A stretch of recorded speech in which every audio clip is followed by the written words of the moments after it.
Bien, amigos, en el espacio estelar del día vamos a compartir el cafecito con una invitada que nos honra, la presidenta de Transparencia Internacional, Delia Ferreira Rubio. Argentina, bienvenida al país y bienvenida a este programa. Muchas gracias por la invitación y por el café. Sí, muchas gracias. Es un gusto estar con ustedes y con Javier, con quienes hemos trabajado desde hace mucho en temas electorales e institucionales. Sí, cómo no, Bueno, hay mucho que hablar, obviamente, gracias, con la presidenta de Transparencia Internacional. Pero vamos a comenzar, vamos a hablar de corrupción, vamos a hablar de impunidad, vamos a hablar de todo eso. Pero vamos a comenzar por un tema que está caliente aquí. El voto electrónico, el voto automático. En su país, en Argentina, trataron de implementarlo. Ella y muchos sectores de la sociedad argentina se opusieron y después de que habían comprado los equipos, no pudieron usarlo. Y fueron a parar aparentemente al Congo, donde crearon problemas en cantidad. Pero sobre todo quisiera que nos hablara de la denuncia que ustedes hicieron en Argentina, de que con ese voto automático se destruía el secreto del voto, que se podía saber por quién había votado cada uno. ¿Cómo es eso? Ese es el tema más preocupante, más allá de la posibilidad de hackear la transmisión de los datos o la suma que se hace en las máquinas. El voto electrónico facilita la identificación del votante y su decisión. Y esto se puede hacer, lo probamos en el Senado de la Nación en Argentina y se ha probado en Holanda, por ejemplo, donde se aplicaba el voto electrónico y luego de unas elecciones los técnicos probaron que con una simple radio desde el exterior de la escuela donde se votaba podían saber exactamente qué había votado cada uno de los electores. Y a raíz de esa demostración, Holanda decidió abandonar el voto electrónico, porque el secreto del voto es clave para la libertad del elector. Obviamente. Si sospechamos o sabemos que el poderoso de turno sabe exactamente por quién votamos y tiene el poder para aplicar represalias, quitarnos derechos, quitarnos trabajo o perseguirnos de alguna manera, no somos libres al momento de expresar el voto. Y yo decía el otro día, no hay ningún tratado internacional que diga que las elecciones tienen que ser rápidas y modernas. Lo que dice es que el voto tiene que ser secreto.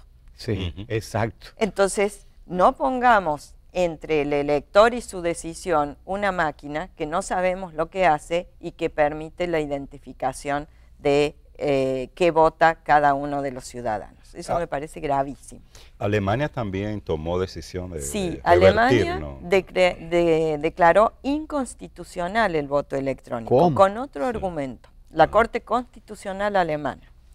Y el argumento es que para que un sistema electoral sea transparente, todos los ciudadanos deben entender cómo funciona el sistema. Y cuando ustedes introducen una máquina en el proceso electoral de decisión, en la emisión del voto, no estamos hablando de cómo se cuenta, sino en la emisión del voto, obviamente para entender qué hace la máquina hay que ser un experto y hay que saber leer programación y conocer cómo funciona. Y eso no lo sabe el ciudadano común. Claro. Entonces la Corte decidió que un sistema de voto electrónico no era lo transparente que exige la Constitución alemana, porque para entenderlo había que ser un experto. Y entonces lo declaró inconstitucional. Y cuéntanos, ¿cómo fue que Argentina llegó a comprar las máquinas y no las pudo usar? Bueno, nosotros hicimos la denuncia porque tuvimos información de que el gobierno había avanzado en la compra de las máquinas. ¿Qué institución? Un grupo de ciudadanos movilizados, no una institución formal, sino que éramos un grupo de abogados y técnicos informáticos que trabajamos en contra de la ley que pretendía aplicar el voto electrónico a nivel nacional. En Argentina hay dos experiencias que son a nivel provincial y el gobierno actual apenas asumió, pretendió también aprobar una ley en el Congreso para aplicar el sistema de voto electrónico a nivel nacional. Nosotros tenemos 100.000 mesas de votación. Y trabajamos muy duro, en la Cámara de Diputados se aprobó el proyecto, pero en el Senado logramos que los senadores advirtieran los riesgos que se corrían y el proyecto caducó.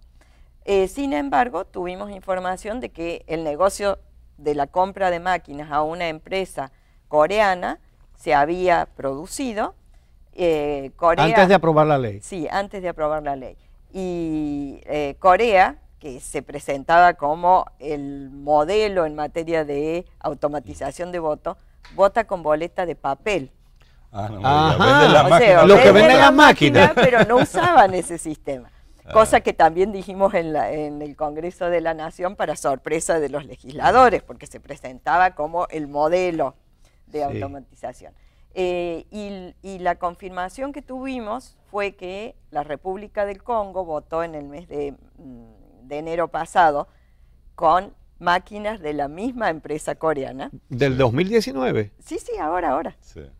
Votó con las máquinas de la empresa coreana, lo cual nos prendió una luz de alerta. Trabajamos con una serie de organismos internacionales que podían llegar al Congo, accedimos a los materiales, las instrucciones de esas máquinas, todo lo que es simulación de candidatos y demás tiene nombres de candidatos argentinos. La imagen de la boleta y de los instructivos son todas idénticas a las que se pretendían utilizar en Argentina, y en un momento del proceso electoral en el Congo pareció que las máquinas no iban a llegar a tiempo para la elección, y el Tribunal Electoral, el órgano electoral, dijo: no se preocupen, que las máquinas son las argentinas y ya están en un depósito en Nigeria. Así que eso lo supimos por la prensa. Es decir, que las vendieron cuando no pudieron implementarlo. Yo creo. Pero ¿qué pasó entonces? ¿La usaron en el Congo? En el Congo las usaron. Uno de los argumentos del voto electrónico o automatizado, como le quieran llamar, es que es muy rápido. Porque en esta etapa de la velocidad es muy importante que sea rápido. Demoraron 14 días en saber quién había ganado la elección, y hay serias denuncias de que hubo manipulación del resultado. Precisamente eso es parte de los argumentos que se dan en algunos de los sistemas electorales, los países donde se intenta implementar el voto automatizado. En dos direcciones. Una, que los procesos electorales son cada vez más complejos y se hace mucho más difícil toda la fase de escrutinio y de cómputo por parte de los órganos electorales. Y en segundo lugar, que estamos en la era de la tecnología de la información y de la comunicación. Entonces, no aprovechar esas tecnologías para implementarlo en los procesos electorales sería como perder la oportunidad de ser más eficiente, ¿no? Es parte de los argumentos que se dan. Bueno, el tema es que el proceso electoral, y tú lo sabes mejor que nadie, es muy complejo y muy largo. Entonces, hay distintas etapas donde se puede incorporar tecnología sin arriesgar tanto. Obviamente, la principal objeción tiene que ver con la introducción de la máquina en la emisión del voto. Después hay algunos sistemas que permiten contabilizar los votos rápidamente. Por ejemplo, en Corea se utiliza un sistema como el que utilizan los correos en el mundo para clasificar las cartas que reciben, para saber a qué lugar van. Son sistemas automatizados que lo que hacen es poner todas las boletas emitidas según las marcas que se identifican. En ese caso, en vez de hacer un tilde con la lapicera, se pone un sellito que te dan en la mesa electoral, y entonces la máquina identifica el sello y hace las pilitas, digamos. En vez de tener un humano repartiendo, tiene un sistema automatizado. No hay problema, el humano después cuenta manualmente esas boletas. Hay otros sistemas que escanean las actas, por ejemplo, para transmitirlas al centro de cómputo. De todas maneras, cualquier introducción de tecnología supone la necesidad de auditar los sistemas para garantizar que ese software o ese sistema de hardware no introduzca ninguna alteración en el resultado. Doy el ejemplo de Venezuela, por ejemplo. En Venezuela, la empresa Smartmatic, que es una de las empresas, de las pocas, porque tampoco es un mercado tan amplio, de las que ofrece sistemas de digitalización, decía que su sistema era absolutamente seguro, inviolable, inhackeable y demás. En la última elección en la que participó en Venezuela antes de abandonar el país, la propia empresa, cuando su funcionario llegó a Londres y ya estaba seguro de no ser perseguido por el régimen venezolano, dijo públicamente que en la última elección en la que habían sido los protagonistas del sistema, se habían introducido 1,5 millones de votos que no habían emitido electores, pero habían sido cargados en la máquina. La propia empresa que era la responsable, no terceros criticando. La empresa dijo, el sistema fue violado y se introdujeron 1,5 millones de votos. Los técnicos dicen que en realidad fueron más de 3 millones de votos. Pero lo importante es que tenemos la demostración de que algo que se vendía como absolutamente inviolable, seguro, inhackeable, fue objeto de una intervención. Yendo a otro tema, que es el tema que Transparencia Internacional trabaja con mucha fuerza, es el tema de la corrupción, lucha contra la impunidad. Nos gustaría saber, a partir de tu análisis, las reflexiones y los estudios que hace Transparencia Internacional, y bueno, recientemente salió el índice de percepción de la corrupción, el impacto que todo este tema de la corrupción y de la impunidad está teniendo, fundamentalmente en estos países de la región, donde el propio índice de percepción de la corrupción indica que hay una percepción cada vez de una corrupción mayor y que está cada vez teniendo más impacto en los sistemas políticos de nuestros países. La corrupción es alta en nuestra región, lamentablemente, no hay progresos notables, hay una especie de estancamiento en un nivel bajo de corrupción. ¿Por qué hablamos de nivel bajo o alto? El índice de percepción de corrupción de Transparencia mide la percepción sobre el sector público de cada país, la administración, y califica en una escala de 100 a 0, 100 percibido como transparente, 0 percibido como muy corrupto. En esa escala de 100, República Dominicana tiene 30 puntos sobre 100, Argentina tiene 40 sobre 100. Los únicos dos países latinoamericanos que están bien posicionados son Chile, que tiene 67 puntos sobre 100, y Uruguay, que tiene 70, ranquea en la mejor parte de la escala. Ahora, esto lo que demuestra es que tenemos mucho por hacer. Y cuando se perciben esos niveles de corrupción que tienen que ver con la concentración del poder, el clientelismo, el nepotismo, la falta de independencia de los organismos de control, obviamente... Usted acaba de describir la República Dominicana de arriba abajo.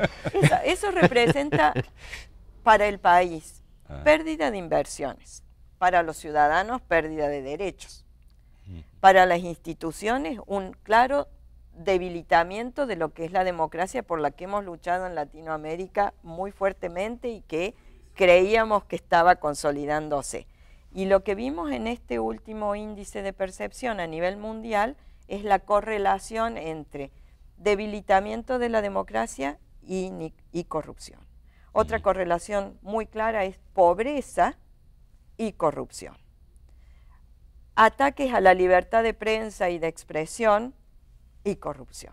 Entonces hay que trabajar seriamente en transparentar para garantizar Estado de Derecho, libertad de expresión, derechos humanos fundamentales. Cuando hay corrupción, el dinero que se va a campañas electorales o a bolsillos particulares es el que falta en las escuelas, los hospitales, la luz, el agua potable, la infraestructura, y eso afecta a los ciudadanos directamente.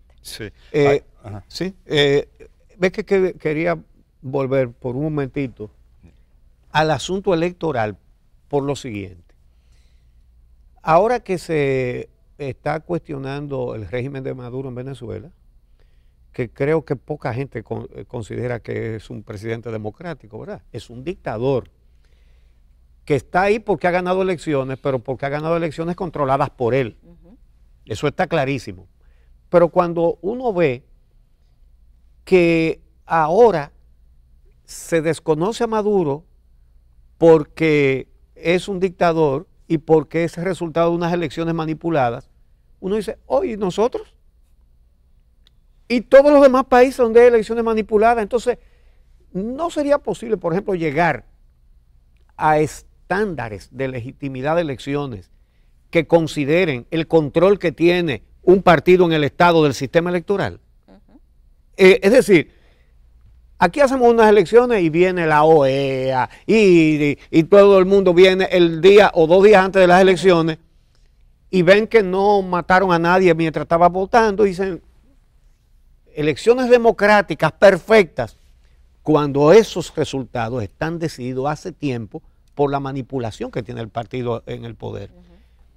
¿Cuándo comenzaremos en el mundo a calificar, a deslegitimar elecciones que son manipuladas? El tema es muy importante porque en realidad la observación electoral hoy, tanto la internacional como la local, tiene que ir más profundo de lo que eran los sistemas electorales cuando en la década del 80 volvimos a la democracia en la región.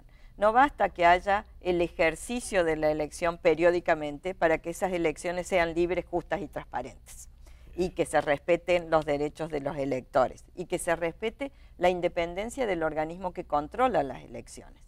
Hay países donde todavía el organismo que organiza la elección y que la controla o la administra es un organismo partidario o depende del gobierno de turno. Y entonces el árbitro no es neutral. El árbitro juega para uno de los equipos. Pero, y ese es un tema central. Pero aquí institucionalmente, es decir, aquí se nombró en los órganos, en la Junta Central Electoral y en el Tribunal Superior Electoral, a cuadros políticos del partido en el poder. Bueno, en muchos países lo que hay es, en vez de una independencia de esos organismos de control, es lotear el organismo de control entre los partidos que compiten. Entonces tenemos un organismo partidizado, en algunos países repartido, digamos. Pero ¿quién tiene más? ¿Quién controla? Obviamente, el poder de turno. Y la verdad es que para que haya elecciones libres, transparentes, democráticas, el árbitro tiene que ser imparcial. Así es. Si no, no hay un partido de fútbol donde el árbitro sea de uno de los equipos. Usted se imagina un árbitro del Boca Junior frente al ¿cómo se llama el otro? Frente al River Plate. Uno de los mayores escándalos de corrupción que hemos tenido en la región es sin duda el de Odebrecht y el impacto que este caso de corrupción tuvo en los sistemas políticos y en el tema fundamentalmente de financiamiento opaco de la política en muchos de estos países. Transparencia Internacional, ¿cómo valora? ¿Qué análisis hace de esa situación? Mira, el caso de Brecht es un caso internacionalmente analizado porque es un caso de gran corrupción. No es la corrupción que sucede en un país, no es la corrupción de una ocasión en que alguien paga un soborno para obtener algo. Esto era un sistema corrupto. Uno de los dueños de la empresa declaró en la justicia que había financiado en la región más de 3.000 candidatos de todos los niveles, de todos los colores y de todos los partidos. Entonces, eso pone de manifiesto un conflicto de interés fenomenal de quienes después resultan electos y tienen que celebrar contratos con esta empresa. En los distintos países de la región ha habido diversos avances o diverso grado de avance para poner coto a la impunidad, para poner límite a la impunidad. En Brasil tenemos hasta un expresidente preso por el caso de Odebrecht y sigue enfrentando procesos. En otros estamos esperando de ver cómo podemos acceder a la información que se dio en estas delaciones premiadas para poder proceder con la justicia. Perú acaba de firmar un convenio para acceder a información, restaurar o devolver, digamos, los activos que se habían cobrado. En otros se ha avanzado hasta cierto punto, pero no se llega a lo que se llaman las últimas consecuencias, digamos, a realmente los responsables del sistema, que son muchas veces las máximas autoridades del país. Mientras nosotros no pongamos término a la impunidad, el mensaje va a ser, sigan nomás, porque total no les va a pasar nada. Y ese es el mensaje equivocado. De hecho, lo que se ve en algunos países de la región es que los empresarios han tomado conciencia de que las causas de corrupción ahora los afectan a ellos también y afectan a sus empresas. Y por lo tanto han empezado a trabajar para colaborar en la lucha anticorrupción. Bien. Tenemos que hacer una pequeña pausa con su permiso, Delia. Retornamos en breve con esta interesantísima entrevista con Delia Ferreira, presidenta de Transparencia Internacional. No se vayan, regresamos en breve.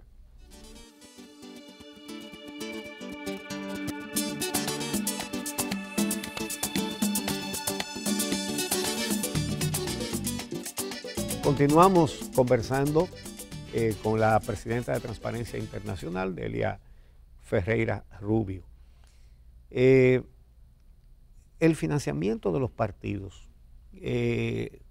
¿cuál es el tipo de política que ustedes observan y defienden o desaconsejan? Mire, no hay un modelo único y todo depende de los sistemas políticos, el contexto del país y la organización institucional del país, pero hay algunos parámetros esenciales. Número uno, la transparencia en el origen de los fondos que utilizan los partidos y los candidatos en sus campañas electorales. Y cuando pedimos saber quién financia a los candidatos o quién financia a los partidos, no es que seamos curiosos y que querramos inmiscuirnos donde no nos corresponde. Queremos saber quién financia porque eso determina cuán creíble es la plataforma del candidato. ¿Cuáles son los compromisos que ese candidato o partido está asumiendo para cuando llegue al poder? Exacto. Nos permite detectar conflictos de interés. Nos permite después, porque la información del financiamiento no es solo útil en la campaña, es muy útil también para juzgar la gestión de gobierno. Sí. Cuando yo veo una medida de gobierno y sé quién financió la campaña, puedo detectar fácilmente si esa medida de gobierno se toma en interés del bienestar general o es una devolución de favores. Entonces, el principio esencial es transparencia en el origen de los fondos que financian las campañas. Después hay modelos de financiamiento público, privado, límites a quién puede aportar, cuánto se puede gastar. Estos límites que son, le diría, la característica central en Latinoamérica, la confianza en que si ponemos los límites en la ley hemos controlado los fenómenos, y eso no es así. Pero esos límites que se ponen tienen que ser límites razonables y tienen que ser controlables.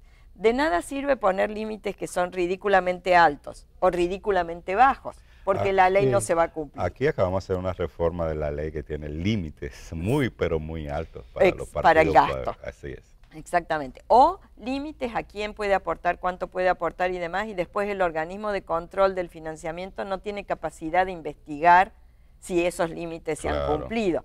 Entonces nos quedamos en las formalidades y no vamos al fondo de la cuestión, que es, por ejemplo, saber si Odebrecht o cualquier otra empresa es la que ha financiado los partidos, y después cuando ganan los contratos podríamos saber por qué ganaron los contratos. Sí.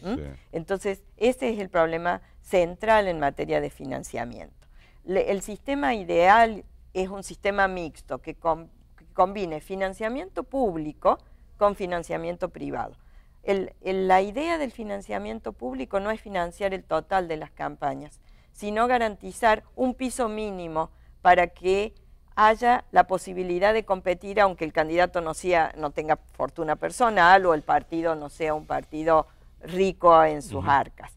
Entonces, garantizar un mínimo de competencia y después permitir que el partido reciba fondos privados. Hay países que prohíben, por ejemplo, que las empresas aporten. Pero esas prohibiciones en nuestros sistemas de controles muy débiles, esas prohibiciones lo único que hacen es generar incentivos para que el aporte sea en negro. La empresa sigue aportando, pero los nombres que figuran en la nómina de aportantes, aun cuando hay transparencia, no son los aportantes reales, son lo que en Argentina llamamos aportantes truchos, aportantes falsos. Claro. Entonces, un listado de nombres que no dice nada realmente sobre quién está aportando. En todo este tema de lucha contra la corrupción y contra la impunidad, ¿qué papel ven ustedes de los movimientos sociales de la ciudadanía en términos generales? Porque está claro que en una sociedad donde hay una permisividad muy alta frente a la corrupción, una permisividad social, pues este fenómeno crece. Yo creo que la tolerancia a la corrupción, la normalización de la corrupción, como así se hacen las cosas en este país, o todos lo hacen o todos son iguales, este tipo de eslogan es realmente pernicioso. nosotros vamos a empezar a poner coto a la corrupción en el momento en que demandemos transparencia Claro, como ciudadanos. al que esté ahí. Y votemos transparencia. Ok. Porque si lo que seguimos haciendo es votar a quienes han estado acusados de corrupción o condenados en casos de corrupción, y lo seguimos votando, el mensaje no es el mensaje adecuado. Es decir, le sigan poniendo esos candidatos porque se los vamos a votar igual. No, Si aquí- la ciudadanía se pone firme y dice, necesitamos transparencia, vamos a apoyar a los candidatos que trabajen en consecuencia y vamos a controlar después la gestión, obviamente. Debo aclararle una cosa. En este país nadie vota por un condenado a corrupción. Porque no, Pues no hay no hay condenados por corrupción. Pero hay investigados y hay Sí, hay denuncias y la acusados, prensa trabaja. Sí, sí, un, sí, sí. un elemento central en la lucha anticorrupción, además de la no tolerancia a la corrupción por parte de la ciudadanía, es el trabajo que hace la prensa. Y por eso es que nosotros desde Transparencia Internacional no solo tenemos acuerdos con los colectivos de prensa internacionales, sino que defendemos al periodismo y a la prensa de investigación, al periodismo de investigación, porque es el aliado central en la lucha contra la corrupción. Aunque en algunos países eso no determine las sanciones a quienes participan, pero la ciudadanía está informada y la ciudadanía tiene que reaccionar cuando hay una demostración y una evidencia de los casos de corrupción. Ustedes han sido y son modelos en el mundo cuando se habla de movilización social contra la corrupción. Las marchas verdes mantuvieron ese reclamo y son conocidas como marchas que no fueron solo esporádicas, sino que se extendieron en el tiempo. Y es una forma más, y hay otros ejemplos en el mundo, de la ciudadanía movilizada cuando hay escándalos de corrupción. Lo que hay que hacer es canalizar esa energía de la ciudadanía cuando se pasa la indignación, porque nadie puede estar en la calle todo el tiempo. Claro. Pero hay que mostrarle a la ciudadanía que su participación en la lucha contra la corrupción es central para denunciar, para demandar, para exigir, para monitorear cómo se realizan las obras públicas, si realmente se cumplen los contratos, si los servicios públicos se prestan bien, por ejemplo. Bueno, Sí, sí. qué pena que se nos haya acabado el programa. Antes de terminar, Uche, hay que anunciar que el día de hoy la presidenta de Transparencia Internacional, Delia Ferreira, tiene una conferencia interesantísima que se denomina Corrupción e Impunidad en la Región. Eso es hoy a las 5 de la tarde en el Paraninfo de la Facultad de Ciencia Jurídica, el edificio Nueva Unidad de la Universidad Autónoma de Santo Domingo. Esa es la conferencia que tienen hoy. Es su última actividad acá. Es la última actividad de 3 días muy intensos.